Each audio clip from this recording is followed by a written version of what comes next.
Let's talk about the four-finger G family. Four fingers? What? You already showed me how to play a G chord, Dave. You're right, I did. Looks like this, right? Well, it turns out that there's another way to play a G chord. Now, not a different way to finger that three fingers, but to use a G chord that uses four fingers instead. There are a lot of different terms for the four-finger G chord. I've heard it called folk G because supposedly it's used a lot in folk music. Power G, Angus Young G, that's the guy from AC/DC. Texas G, full G. I've heard a whole ton of names. I call it four-finger G because it uses four fingers. Here's three-finger G. Here's four-finger G. It's not a huge difference, but it's still a difference. There are a lot of times when the three-finger G just doesn't quite do the job. For some reason, we need that four-finger G. So let's teach it to you. Here is the four-finger G major chord, or just four-finger G. Low E string, third fret, second finger. A string, second fret, first finger. Open D, open G. B string, third fret, third finger. High E string, third fret, fourth finger. It sounds subtly different than the three-finger G. So there's a difference, and you should learn that chord. Most of the time people choose to play the three-finger G if it's all by itself, but a lot of times the four-finger G gets blended in with some other chords that get used so much together that I call it a chord family. If you remember, 1, 4, 5 in the key of G is a G chord is 1, C chord is 4, D chord is 5. So in this chord family, we of course have 1, 4, 5.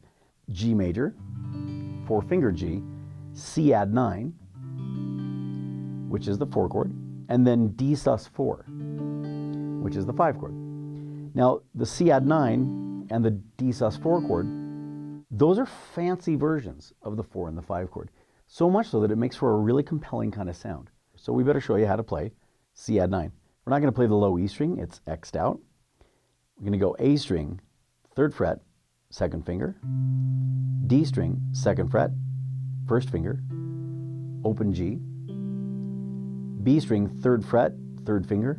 High E string, third fret, fourth finger. Put those two chords together.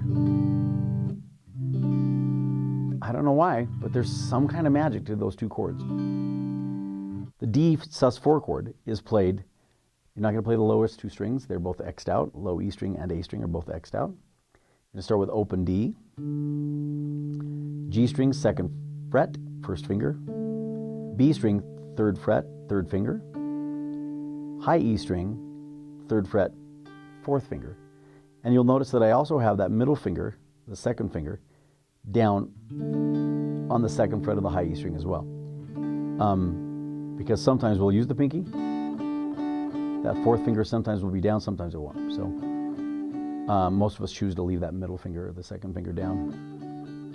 So we can go back and forth. So there is a 1, 4, 5 using the four-finger group.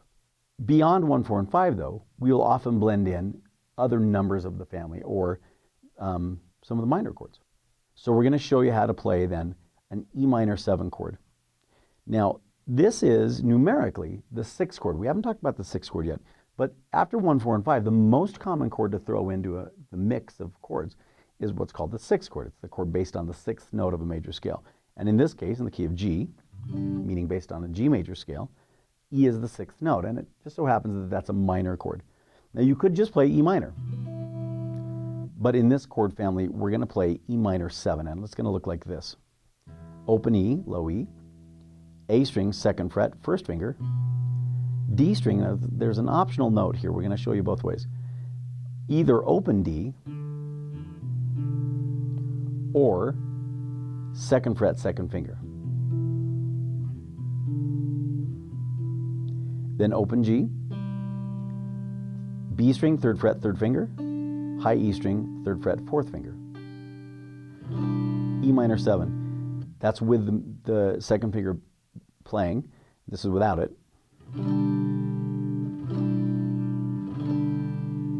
Not a huge difference in sound.